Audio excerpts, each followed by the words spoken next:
Hi guys. So today we'll be seeing material costing's first illustration. So the given details are 10,000 kgs of chemical A at rupees 10 per kg and 8,000 kgs of chemical B at rupees 13 per kg, which comes to 1,04,000. Next is basics custom duty, on which credit is not allowed. So if it is not allowed, then it will be added to the cost of material cost. Then we have a railway freight, which comes to 3,840.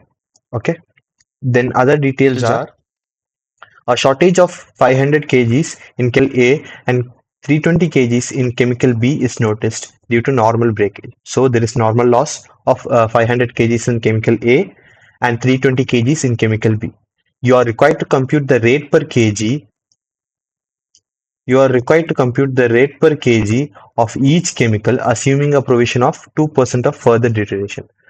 So what we have to find is rate per unit, which is total cost divided by effective units. So what does effective unit means? Total units minus normal loss and any provision for further deterioration.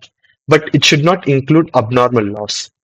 The cost of normal loss should be absorbed by the good units, but the abnormal loss units should not be absorbed by the good units. So let's start.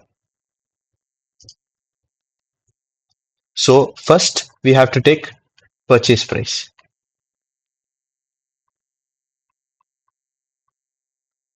For A, we have 10,000 kgs at rupees 10 per kg, which comes to 1 lakh. Then we have chemical B, 8,000 kgs at rupees 13 per kg, which comes to 1 lakh 4,000. Then we have basic customs duty. Credit is not available, so we will add it to the um, cost of material. So basic custom duty at 10 percentage.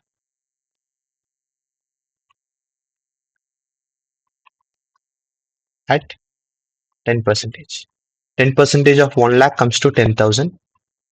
10 percentage of 1 lakh 4,000 comes to 10,400. Now we have railway freight. So here the important point or the tricky point is the railway freight. What is railway freight? The cost incurred for transporting goods through railway. So how will the railway charge us? It will charge us based on the kilos. So this 3,840, this 3,840 should be apportioned to A and apportioned to B as per kgs. So we have 10,000 kgs and 8,000 kgs.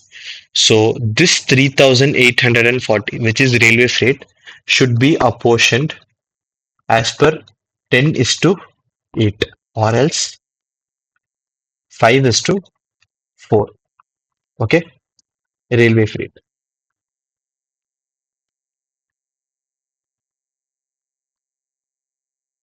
Okay, 3,840. 3,840 into 5 by 9 comes to 2133. 3,840 into 4 divided by 9 comes to 1707. So we have included all the cost. Next, what is the total? 1 lakh plus 10 percentage plus 2133 comes to 1 lakh 12,133. Then we have 1 lakh 4,000 plus 10,400 plus 1707 comes to 1 lakh 16,007. Sorry, 107. Okay, this is the total cost. Next, we have to calculate the number of effective units. We have calculated the numerator. Now we have to calculate the denominator. So we bought 10,000 kgs and 8,000 kgs respectively. 10,000 kgs and 8,000 kgs respectively. Purchase quantity. And we have a normal loss or normal breakage, whatever you can say, of 500 kgs and 320 kgs respectively, which comes to 9500 and 8000 minus 320 comes to 7680. Now, what does the question say? Further deterioration of 2%. If the word further is not given, we will calculate 2% on 10,000 and 8,000. But since the question specifically says further deterioration, we should calculate the 2% upon this amount. Okay? Minus further provision. 2%. 9,500 into 2% comes to 190. 7680 into 2% comes to 153.6. 9,500 minus 190 comes to 9310. 7680 minus 2% comes to 7526. 26.4, we can take it as 7526. So here it is, for A it is 1,12,133 divided by, what is the effective units? 9310, which comes to 1,12,133 divided by 9310. 12.044.